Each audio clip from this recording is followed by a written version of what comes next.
একটা বিষয় আপনাদের সাথে শেয়ার করি, হয়তো বিষয়টা জানা থাকলে আমাদের কার উপকার আসতে পারে। এই যে দেখেন, এই যে গাড়ির উপর একটা খালি পানির বোতল রেখে দিছে। এই বোতলটা রাখার একটা কারণ আছে। এই যে ওনার গাড়ির উনি যে রাখছে, এর পিছনে উদ্দেশ্যটা হচ্ছে উনি এই গাড়িটা বিক্রি করতে চাচ্ছে। যদি আপনি কখনো দেখেন আপনার বাসার আশেপাশে অথবা কোনো পার্কিং এরিয়ায় গাড়ির উপরে যে এইভাবে খালি পানির বোতল রেখে দিছে, তাহলে ভেবে নিবেন যে এই গাড়িটা উনি বিক্রি করতে চাচ্ছে। এখন আপনি দেখা গেছে মনে মনে একটা গাড়ি খুঁজতেছেন, একটা গাড়ি কিনবেন, কিন্তু আপনার বাসার পাশে একজনের গাড়ি বিক্রি করবে আপনি জানেনই না।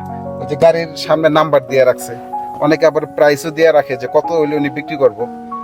যদি দেখা গেছে আপনি গাড়ি কিনতে চান, ওখানে নাম্বার নিয়ে ওই ওনারের সাথে কন্ট্যাক্ট করলে আপনি গাড়ি কিনতে পারবেন। এই জিনিসটা বেশি দেখা যায় হলো মালয়েশিয়ার গ্রাম এলাকায়। যারা একটু গ্রাম এলাকায় বেশি চলাফেরা করেন তারা বলতে পারবেন। তো আশা করি ভিডিওটা আপনাদের কাজে আসবে। ভালো থাকবেন। আল্লাহ হাফেজ।